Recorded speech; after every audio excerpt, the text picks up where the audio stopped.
Hi guys, Alice Taylor down at Lytham Golf Academy, and today we're going to talk about the length of backswing that you should be making, and possibly is a shorter backswing even more powerful and more consistent than what you're currently doing. So obviously most guys, when they get over the golf ball, they feel that they want to make a nice big shoulder turn, get that club kind of back to parallel, if not slightly short of parallel, and then kind of go from there.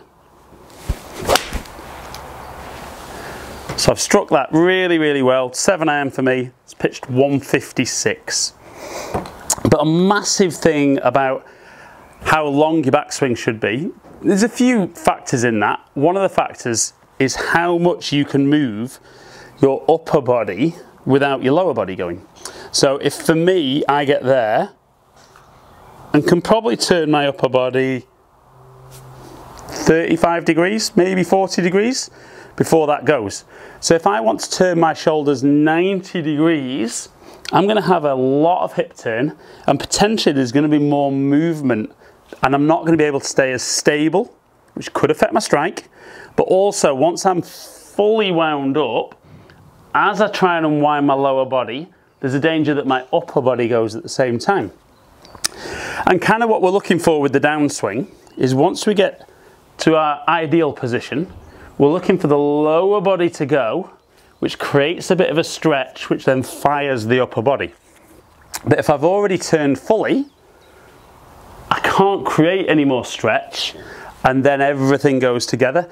And I can still create power, but I think there'll be less of that.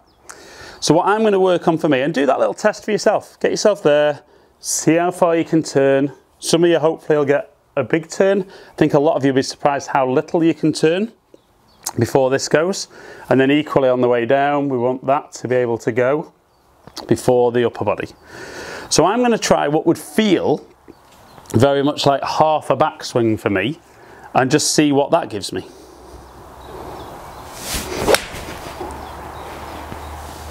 Okay, so felt very short, and yet that pitched 152. So again, let's do another one that feels half a backswing, but certainly felt there that I could really kind of use the ground, use my lower body.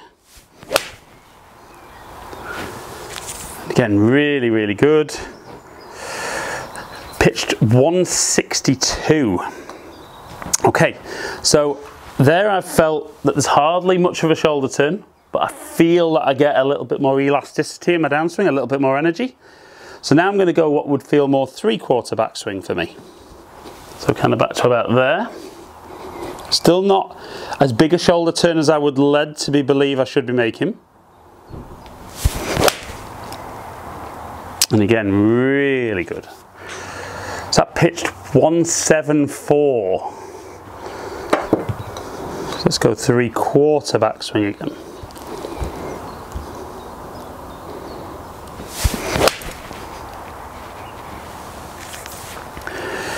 Again, 173.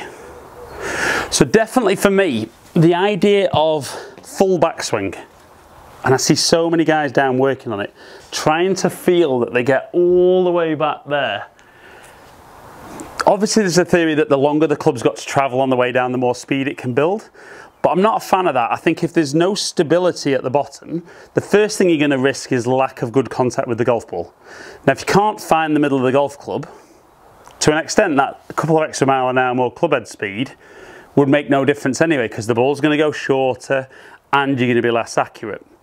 But the fact, like I said, that if you're a little bit shorter on the backswing, it now means that the lower body can fire, then allowing that energy to transfer from the ground through the lower body into the upper body and finally into the arms. That's going to create that extra speed.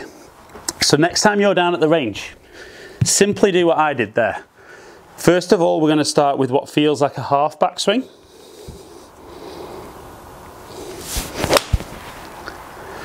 And hit probably for you more than one shot, you know, maybe half a dozen. See how that goes. So again, 158, that was good. Then we're going to go what feels more of a 3/4 backswing.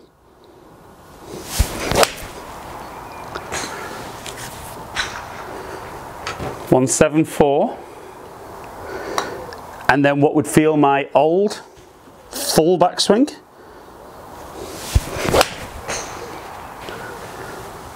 Certainly for me, the ball flight's a little bit higher.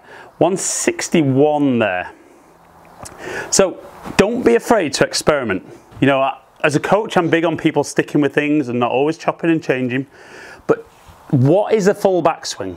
For me, it's the maximum range of motion that you've got on the way back that allows you to make your most powerful and consistent movement through impact.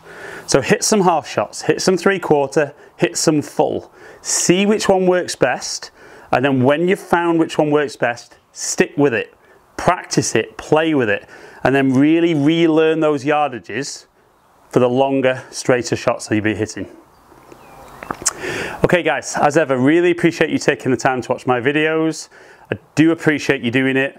I do these hopefully because you guys enjoy them. If you do, like and share, follow me on all the social media platforms, subscribe to my channel if you don't already. Hopefully catch up with some of you guys down here in the future. Stay in contact.